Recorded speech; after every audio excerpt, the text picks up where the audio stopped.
today to have Kate and Nancy with me to talk about Ancestry Library Edition and what we can do with that from home. So Kate, would you like to introduce yourself? Yes, I'm Kate Mills, and I'm the Genealogy and Local History Librarian at Barrington Area Library, Barrington, Illinois. Been doing that for many, many years now. And I do enjoy using Ancestry in all our genealogy databases and helping people with their family research. So thank you all for coming, and I'm looking forward to this evening. Nancy? Yes, I'm Nancy Hassman. I've been with the Barrington Library for close to 30 years. I began my genealogy researching back in maybe 2002. I love genealogy. I'm excited about it, and I'm happy to be here to share my enthusiasm with all of you. Wonderful. And I'm so excited to have both of you here today and to learn from you myself. So just to get started, let's talk about what Ancestry Library Edition is. And so Ancestry Library Edition is a database that libraries can make available. It's run through ProQuest, which is one of our database-based companies that we use. And what's been really spectacular is ever since the pandemic started, they made it available to use from home, which is abnormal. Normally, you have to use it from within the library. It's one of the few databases that they really restrict access to.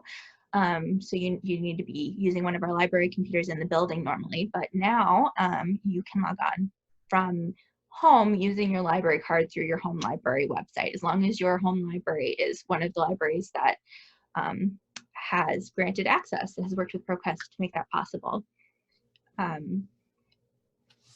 So there are a couple of big differences between Ancestry Library Edition and the Ancestry that you see advertised on TV. Nancy or Kate, do one of you want to point out some of those differences? Nancy? Well, number one, you can't post a family tree unless you have a subscription to the real Ancestry. So if you wanted to do that, you would need a subscription.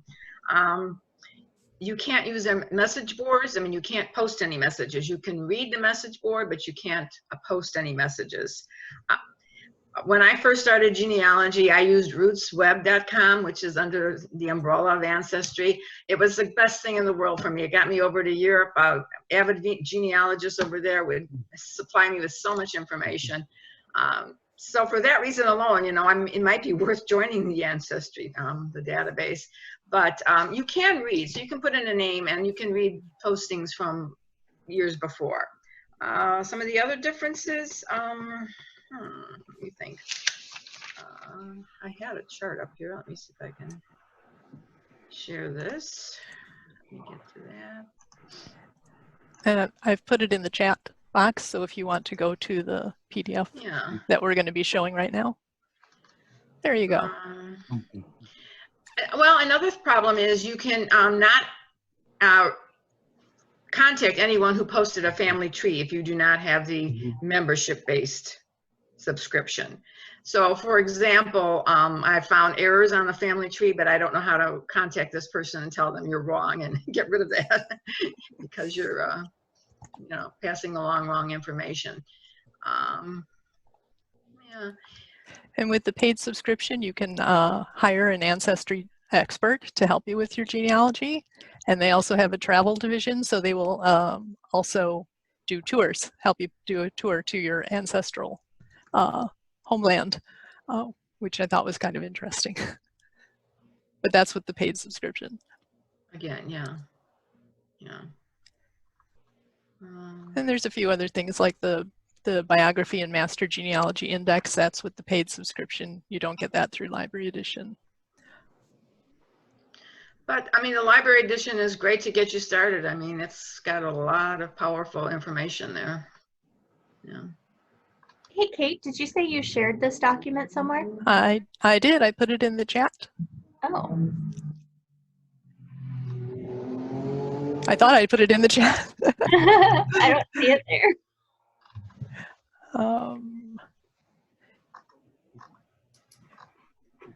It's right. It's just from the bottom, almost 3 from the bottom, 4 from the bottom. Okay.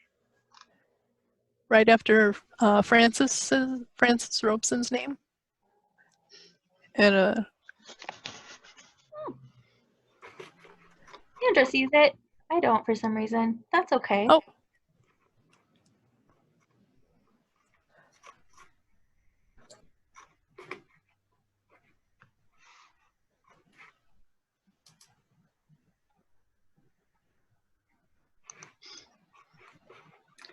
Oops.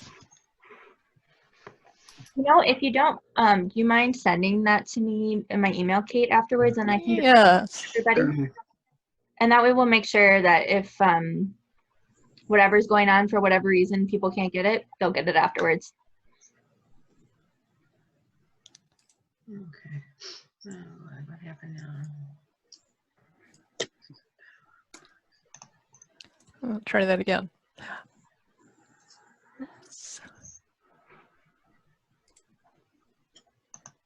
Okay, did it go now? I mean, I will send it to you, but I tried it again. Oh There yeah, we go. here's the link. Yep. Okay, Yep, I see it. good. Perfect. Yay. Thank you.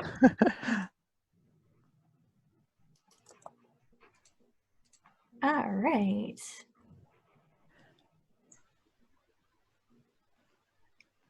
All right, I think did I get kicked out?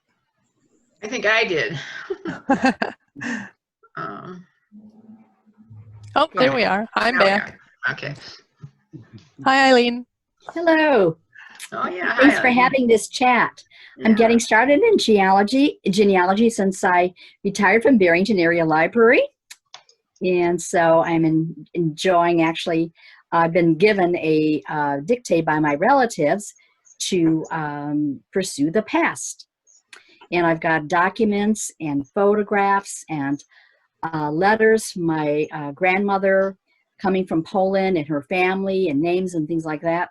So I will eventually be getting started with researching. And my question to you is this.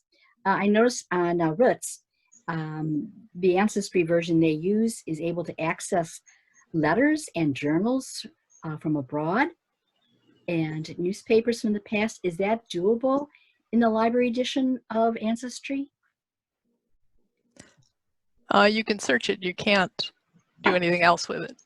If it's on the message board, you can search the message board and read the message board, but it's read only. Okay.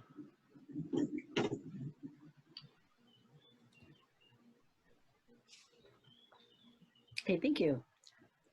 Yeah, thanks for your question. That was a good one. Let's see here. I think when watching Roots, so many of us are just blown away with the documents that pop up that could be 300 years old or references in books to family names. And I'm thinking, my goodness, is this all available through our library edition? I would probably suspect it's probably more the subscription version. Yeah. Yeah, I think there are differences in what's available between the subscription version and the library version, but most of the searchable records are going to be similar. Mm-hmm. Although there are different tiers of the personal Mm-hmm. ancestry subscription, of course. So like the World Explorer version has a few extra bells and whistles that our library editions probably won't have. But they do a really good job of making things available pretty generally. So that's always nice. Yeah, and it's really great that it's free now. I mean, I'd get on there and start using it. Yeah. Yeah. Yeah, it's super great. And it's great to have it from home too, because Mm-hmm. that's something that, you know, we always recommend Family Search from home, or there are a few other databases, but Ancestry is, of course, just a fabulous place to get started. And so Ancestry right now is free at home through the end of May, unless things get extended longer. It started off free until the end of April from home, and so we'll see what happens as the situation progresses. But most of the libraries in the area that I'm aware of are offering it through their website. So to get there, you basically go to your library's website, and wherever they have their database list is where you would go and click on Ancestry. And a lot of libraries, because we're all closed right now physically, we have created special links for our database pages or what resources are available from home. So you might find it there as well. But when you click on Ancestry, it should take you to a redirect page where it asks you for a library card number. And it may ask you for a PIN number as well, the same way you would get into most of the other databases from home that you're able to do that through. And so that is what you will do to get on there. And it should take you to the same familiar page that you've used at home or at the library before. So that main search box page. So as far as kind of what we wanted to talk about, did either Kate or Nancy, did either of you have any highlights you wanted to share about Ancestry and using it for genealogy research? Well, I would say now they have the public family trees is one of the top on those quick links. It used to be kind of buried before, so it's one of the first things you see. And I would just be very hesitant when you use it because there's a lot of wrong genealogy on those trees. So take it with a grain of salt. You know, I saw one the other day where the mother was 10 years old when she gave birth to this daughter, and you know, just things don't collaborate very well. So I mean, you can look at it and you'll find some truisms there, but just be very, very careful using that. Right. Just on the weekend when I was looking at a tree for my own research, a name popped up that I hadn't heard before. So now at least I have a clue and I can do some more research on that name. But I didn't have that name before, and it's like great-great-great-great-grandma. So maybe this will pan out, maybe it won't, but now I have at least a place to look and do some more research. So that's what I use the trees for, to give me clues. Yeah. Right. You still have to verify it because it could be wrong. Yeah. I mean, I had another family where they had the death of this woman, which I knew was wrong because I had attended her funeral. So that was blatantly wrong. So you do have to check it all out. Yeah. What are the latest features of Ancestry? Have they added anything new since last year? Oh, I think they add everything new every day, but Enhancement features. They're highlighting right now the search by place or search by location, and at the front of the search page there's a map, and you can click on the map, or you can click on the name of the state or country, and it'll list what records there are for that state and that country. So I'm finding that useful as well. I think it's always been there, but they're now highlighting that as a new or upgraded or fantastic feature that you should be using. So if you go and click on the map for Illinois, it'll bring up Illinois, it'll bring up all the records that Ancestry has for Illinois, and you can do it for Ireland or wherever. So that's kind of an interesting way to start your search if you're not sure what records that Ancestry might have. Yeah, and I think you want to repeat your searches often because they are updating these databases, you know, daily. So something you might not have found 3 months ago, you'll be able to find. Exactly. Updates. And that has happened to me. I pop in every once in a while to look for my dad, and I wasn't finding a whole lot because he's not that far back, obviously. But all of a sudden, just one day I went in there, typed in his name, and all of a sudden his draft card popped up. It's like I didn't have that piece of information before. So it always pays to go back in every probably once a month, maybe every other month, just to see what they've put up. Yeah. Because you never know. And Shannon, it looks like we might have some questions. Okay, so the first question is, can we print from this library edition or just read it? You should be able to print. It should work exactly the same as when you're in the library. So you can download the documents, email yourself a list of documents that you found, or you can print directly to your home printer. All of those options should work. Right, Yeah. and you can also save directly to your home computer. Yes. That's my favorite way to do it, is I save it, and then if I need to print it, I'll save it from my computer, from my desktop, or wherever I put it. So that, yes, you can do all of those things, which is a great feature. There's a button up in the upper right-hand corner of the record. I mean, you can do quite well just on the library edition. You really can. Yeah. Okay, so I have a second question. So, so how do I get started researching my family on Ancestry Library Edition? That's a really good question. Yes. And a big question. Yes. So I think as a general strategy, it's always best to start with the person who's furthest back that you're surest about. So like a grandparent would be a good person to start with. The thing to remember is that right now we've got through the 1940 census, and censuses are going to be a really good starting point. So somebody who was born before 1940, who have most of their information, parents' names, children's names, if the children were, you know, pre-1940, birth dates, anything like that that you have will up your chances of finding them. What tips do you guys have, Kate and Nancy? Well, I never do an exact search because that's far too limiting. The census takers, they made mistakes, they made spelling errors. So you have to take that into account. That's why I don't do exact searches. I go for a broad one. I don't know.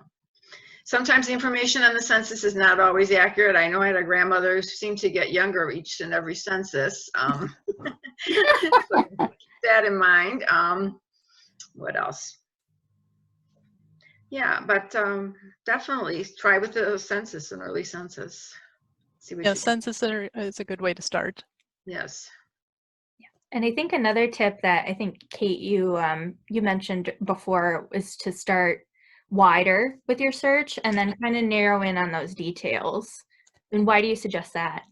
Yes, well, the wider your search, the more opportunity you have to find a record. If you start putting in everything just because you think you know it's the exact, this is the first name, this is the middle name, this is the last name, this is definitely the birth date, definitely the birthplace. Well, any of the people that transcribed this or wrote it down might have written it down incorrectly. So I'd always start wide and just put in maybe a name and a place to start with. And then if I get 100,000 records, which I will probably get 100,000 records knowing Ancestry, then I can start narrowing it down with pieces of information that I have. Right. Because even just if you to be look safe. at death certificates, there's errors on it. People had spelling wrong, and the informant didn't always give correct information. So you just have to be aware. Well, that's the case with my own mom's birth certificate. They did one.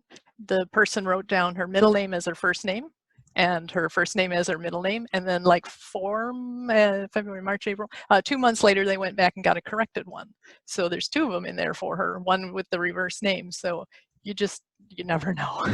It's really interesting what you can find. Mm-hmm. Mm-hmm. Yeah, I think, and also kind of going off what you said about the names, Kate, it's amazing how many times that, you know, typing George, for example, and then you pull up something that's like, well, let's use George Bush as an example, maybe GW or GO or whatever, you know, like there's the variations that aren't even mistakes. They're just different ways of saying the same thing. And so the more broad you can make it, or the more variations you can try, the more likely you are to find your family when you're searching. Right, we always say try alternate searching, you never know. My Keeling relatives, Keeling, are in some records as Kelling because someone read that second E as an L. So some of them are in there as Kelling, and some of them are in there as the way they're supposed to be spelled, Keeling. Yeah. Do we have more questions, Shannon? Yeah. So the next question is, will you be showing us how to access the program? We can do that. We can do that, sure. It's a little bit different from every library. Let's see. So I can show you. I can always ask another question, and in the meantime. Let's do that, and Yeah, I'll pull it up in the meantime. Right. Sure. Okay, so the next question is, would you be able to access European information?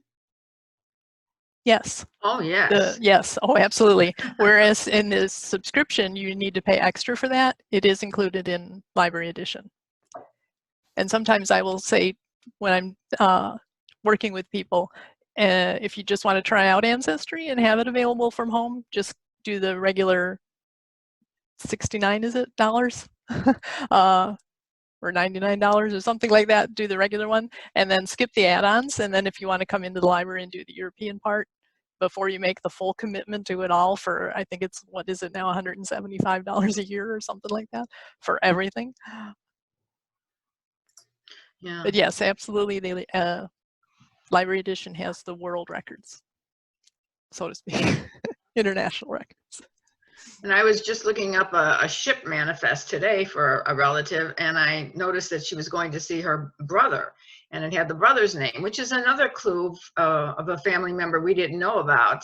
So this brother was probably this girl's mother's brother, so it's probably the mother's maiden name that was shown, which we did not know before this. So you just never know where you're going to find names that are meaningful. Yeah, this was a ship manifest. Okay, and I have another question. So why does the Mormon genealogy website have extensive info on my father's family back to the 13th century and very little on my mother's? Well, for Family Search, that's pretty much all member contributed. A lot of it is member contributed, so if that family didn't contribute to it, it won't be there. But yeah, that does seem odd because they have everything. I mean, they send people. A lot of depositories have been burned down. I mean, you know, I know True. Irish ones in Dublin were burned. I know my dad's military records were burned in Kansas. So a lot of the records, the old records, are missing. They're just not there. Yeah, Really. that's true too. But yeah, that's amazing that they don't have all that much because, like I said, they have sent people all around the world to film all this stuff and bring it back. Yeah. Okay, so I just pulled up the Algonquin Public Library website, so I'll show you how to get to Ancestry through this website. It'll be a little different for everybody's library, but for us, we go to Virtual Library and then Genealogy Resources. Okay, and then Ancestry Library Edition. And then it pops up with a little box that asks for my library card, and I already typed that in. Since we're recording this, I didn't want to put that on YouTube. I hope that's okay. But you just type in your library card number and hit enter, and it takes you here. And this is the Ancestry page. And then there are a few different ways to get started searching on the Ancestry Library Edition. First of all, to search the true form of searching, you'll click on this begin searching button. You can also look through the census records directly down here in the US Census record area, or you can go to individual collections down here in the quick links area. And we talked about message boards earlier. Those are all in this top library banner. You can do the Learning Center. They've got all kinds of cool resources that'll teach you how to use different functions, teach you how to research different topics. And then the charts and forms section is also really nice if you've got a printer at home and you want to kind of track the information you're finding in an organized way, and maybe you don't have any kind of genealogy software. Because they don't give you the option to save things directly to a tree, you can use those forms to kind of keep track of what you're finding. That's also a really good resource. Oh boy. And also under charts and forms, the one that's, what's it called? Follow Your Family. It has a section on all the different censuses because each census answers different questions. So the information you find on one census, it may not be repeated in another one. Another census might offer new information to you. So that's worth looking at. Yeah, like some of the early census, they only put the head of household there. They just don't even have any of the other family members' names, which is interesting. And then others, they ask different questions. That's a really good point. They actually have a chart, and they show every census by year and what it includes in the census information. That's phenomenal. So I think that was under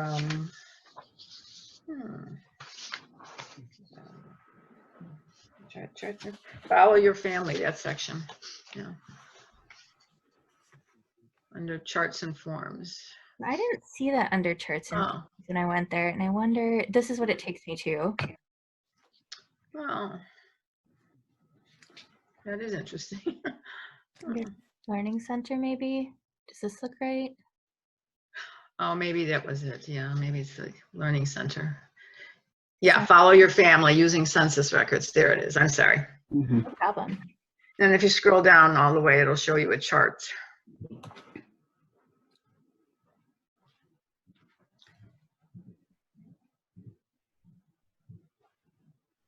Oh, look at that. That's handy. So that's really informative. Ooh. Wow.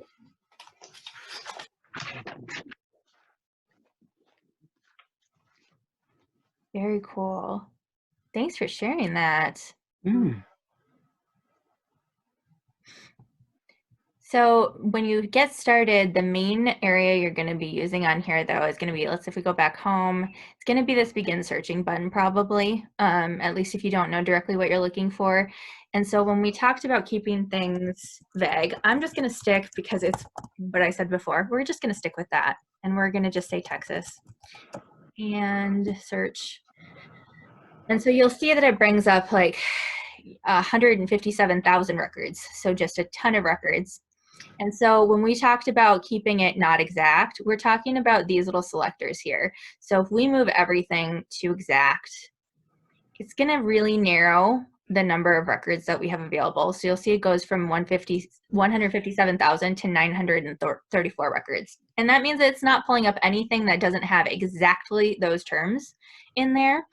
So it won't pull up GW, it won't pull up GEO, it won't pull up variations of the spelling of Bush or any other state. So that is what we mean about keeping it broad, because it will improve your search results. Of course, if you're getting things, let's say we do this, and let's look for a second at some of the crazy things we might get, because I guarantee it's not all applicable. So we can see here we've got the GEO. Well, these aren't actually too bad. But if we saw that there were things that didn't look quite right, we could move some of these to a more, a higher exactness. We could also say, okay, well, we're just getting started. And we don't really know. We don't know if George J. Bush is related to our family. We don't know what his middle initial is. We don't really know where he's from, so we can't say for sure whether that's him or not. You know, we might go to the census and voter list category, and then it will narrow it just to those records. Another thing we can do is go into edit search up here, and we can add some more parameters. So let's say we're looking for a George Bush, and we know his father is George Bush too. See, it just made it really easy for me, guys. It's not anything other than that, I promise.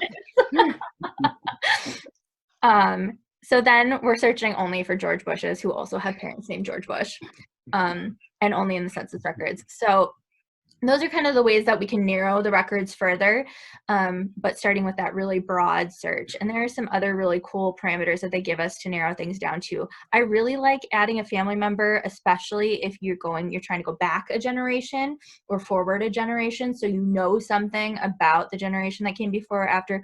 Or sometimes the spouse one can be really useful if you're trying to research a woman, especially. Because it can be tricky to find, you know, a woman's maiden name or information about her parents. And sometimes on that marriage certificate, they'll list parents. And so it's nice if you can get both of their names together to search together. Then you have more of a likelihood of pulling up those applicable records that will tell you about their parents. Sometimes birth certificates do that too, where, you know, if I have a child, maybe my parents' names will be listed on that birth certificate. And this keyword one is a little bit less useful, but it can be good if you know you're looking for something very specific. If you're looking for a specific street address, that can pull that up, or a specific company record, sometimes it can pull it up. I would say you would have better luck probably using some of the other parameters, but in a pinch, or if you're just experimenting and trying to get things narrower, that could be a useful function too. Anything else that you guys want to show them about what the search functions look like? Do you want to throw a wild card in there? Like Sure. if we were looking for Larson or Larsen? Just to... Or, so let's look for John. Let's get rid of George Bush Sr. here. So if we're looking for Larson, it could be Larson. I mean, I've even seen Larson. And so maybe we want to put a wild card, and a wild card is usually an asterisk. There are some other ones too. I think, can you explain the difference, Kate, between the different kind of wild cards that Ancestry lets us use? Because I'm maybe not. Yeah, let me see if I can pull that off the top of my head. Sorry to put you on the spot. No, I think asterisk is stands for one character, or question mark stands for one Oh. character. I never think a remember which question one mark is which. is one character. One character. And an Asterisk is is any number. multiple characters. Yeah. Yeah. So, for example, if we want to search for Larson with 2 S's and 1 S, and either an E or an L, we would want to use that asterisk. If we're sure that our Larson could not possibly have ever had 2 S's, which we couldn't be sure of, but maybe we already checked and we are just getting way off the bat results, then we might use the question mark, and it will just pull up things with the Larson with the different vowels in there. So those are different options. So let's see what that looks like. And where this can come in handy too is if you have something like a Johannes who went by Hans, who went by, you know, a bunch of different names. You could put HAN with an asterisk at the beginning and an asterisk at the end and pull up any variation that has that Hans in the middle. And so that, or at the beginning. So that gives us some possibilities. And so here you can see we're getting ones with O, we're getting one with an E here in Missouri. You know, we're getting some different variations here. So it did a nice job pulling up the different kinds. Even one with an A. How about that? Look at that. John Leonard Larson. All right. Yeah, that was a good hint. Those can be really useful, especially if you're running into trouble. And you can also see that it's not eliminating, because we have this on broad, it's not eliminating people who don't live in Texas, which is nice because a lot of times our ancestors didn't stay in one place their whole life. But if we were only looking for those records from Texas, we could up the exactness to a different level, or we could add more information here.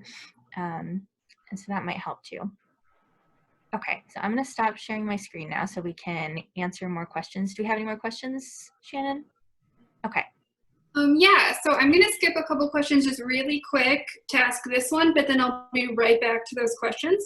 So the comment says, I see that you're recording this. Can we access the past sessions? Yes, I am currently in the process of uploading them. I will be linking all of them on the Eventbrite page, and also I'll be putting up a blog post on the Algonquin Adult Services blog. I will make sure and send out an email with all that information as soon as they are up and live. It turns out that uploading an hour-long video to YouTube is just a huge process, and I was not expecting, and I'm so sorry, guys, it's going so slow. We had to figure out where to host it, how to get YouTube permissions from the library, and all kinds of other pesky little details I wasn't anticipating. So it's taking me a long time. But they will all be up. And I will get that information to you as soon as I can, I promise. Okay, so I have, then the next question is, I've used Family Search and it does not give much information for the living. Is the library edition of Ancestry the same? How is the search for other countries, Italy, for example? For the living, that is a tough one. Ancestry is pretty good with living. They have lots of city directories and yearbooks and all that kind of thing, but yeah, anybody 1940s on forward, it's still a privacy issue for many things. But Ancestry is pretty good for that. Michael Lacopo had done a panel at the last genealogy conference I was at, and he uses different sites for trying to find the living as well. I can list those with Tara. He uses things like what's it called? My Place, My Search, Family Tree Now, those kind of things. Family Tree is pretty good for finding the living. Yeah, I have a lot of fun. I like going to the schools and directories and looking up the yearbook pictures, like of my parents or my aunts and uncles when they were younger. That's kind of cool to see them. Yeah. And Ancestry does have some public records, like phone books and directories. Phone books, Yeah, all these yearbooks are public. Yes, so. That's true too. Yeah. I think for finding the living, one of my favorite ways to go about it is using newspapers to find obituaries, because they'll typically list the living relatives, the survivors, and then you can use, so in the past when I've been working on my own research, I've pulled up an obituary, seen who the living survivors were, and then used a library database like Reference USA, for example, more of a phone book database to try to find their information so that I can send them letters or emails or connect with them on Facebook. Yeah, obituaries used to be quite frustrating back in the 20s and 30s because they would list the woman as Mrs. Charles Smith, and you're like, oh, I just wanted her first name. I need that first name. But she was an extension of her husband back then. That's true. Yeah. Okay, next question. Unless there's more anyone wants to add to that? No? Okay. So I know family members have done family trees on Ancestry.com. Can I get access to these since they're already done? If they're public, yes, you should be able to. And so the way you would do that is when you, there's a special section where you can search just for family trees. And that can be handy too, even if you don't know if one's done, because a lot of times people attach pictures to their family trees and you can find some real treasures that way. So even though we might not suggest following the information that's there exactly or believing it 100% without backing it up with your own research, there are definite benefits to looking at other people's family trees as well. Yeah. It's the first link now under the quick links on the front page of Ancestry. Oh, perfect. Let me share my screen again and I will show everybody.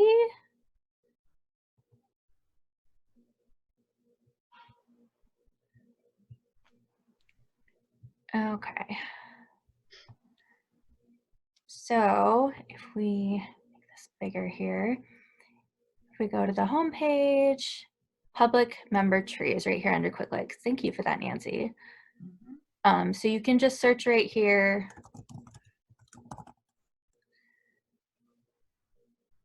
And it'll pull up all of the, all of the trees that that person appears in, and of course some of them will be accurate and some of them won't be, just like normal.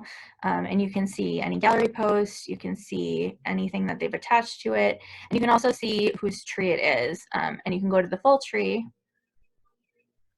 and view what it looks like altogether too. But the big thing about Ancestry is that people can set their trees to private, which is unlike Family Search. So you in order for you, if you know the person and you know they have the tree, you have to ask them to share it with you directly or to set it to public. And actually, I don't think they can share it with you directly and then you can access it online. I think it has to be public through Ancestry Library Edition, now that I'm saying it out loud.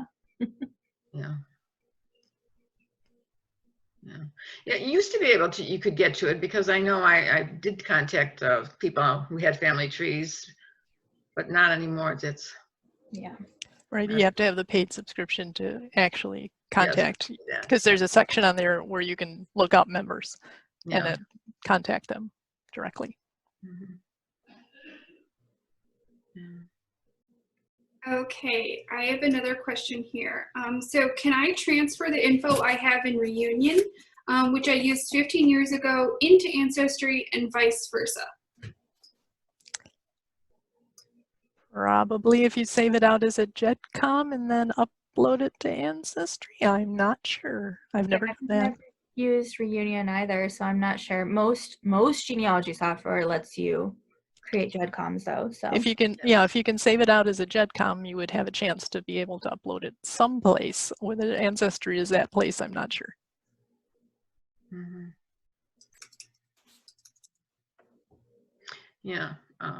Ancestry used to support Family Tree Maker, which is I was using for my genealogical records, and now they no longer support that. So I had to transfer to another.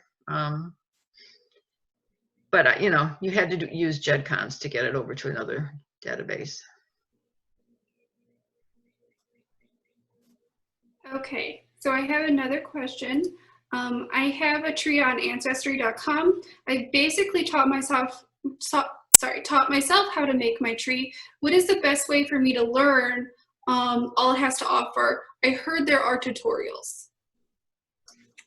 There are tutorials. Actually, let me share a link with you guys, and I'm going to have Shannon move on to the next question while I find the link to share with you guys. But Algonquin has a subscription to a service called NISH Academy, which has an Ancestry Library Edition tutorial on it, and I will share the link. It's free for anybody to use. You don't need to have a Algonquin library card to use it. So I'll share the link in the chat, and if you want to brush up on Ancestry or learn some of the tips and tricks, you can go ahead and do that. Another great thing is when we were showing you that main page, that learning center where we went and found that chart that Nancy mentioned, that has all kinds of tutorials. That's a really good place to kind of get oriented with Ancestry and figure things out. And I know most of our libraries, when we open back up, also offer Ancestry classes at some point or another. So you might keep your eyes open for that in the future if you still want more help in person or one-on-one. But I will turn it back over to you, Shannon, and I will share that link in the chat box in just a second here. Sure. So I have two questions from two different attendees that are related to Family Search. So one says, does Family Search have different records than Ancestry? And then the other one is, what do you think about Family Search? Well, I use them both. I recommend using them both.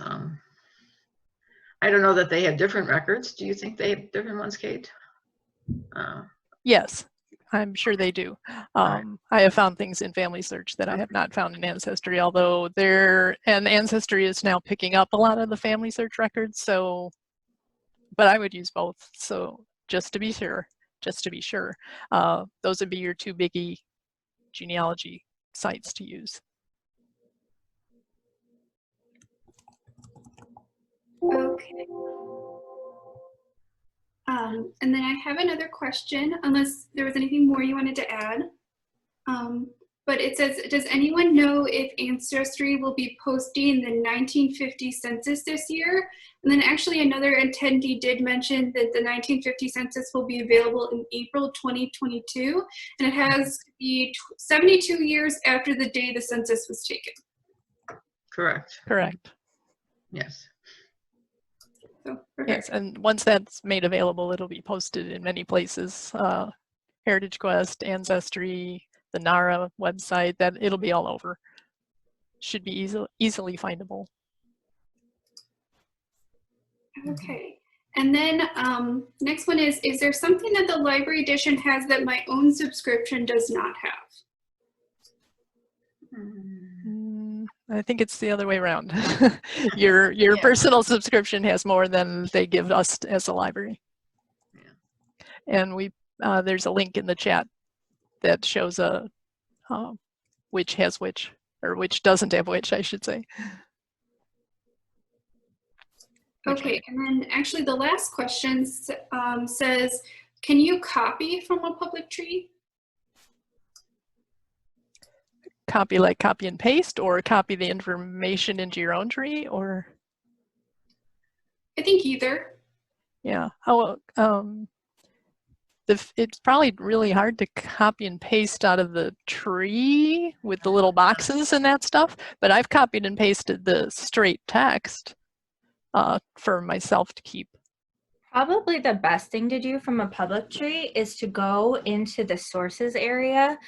So when you're on the profile page of the individual, it will give you information and it will tell you which source that information came from. If you go to that source, you can then attach that source to your tree, and you can go through and do that with each of the individual sources. So if you're using your own software, you can get that information. And so I'm not sure copy and pasting, if it will depend where you're trying to copy and paste to, I think, definitely.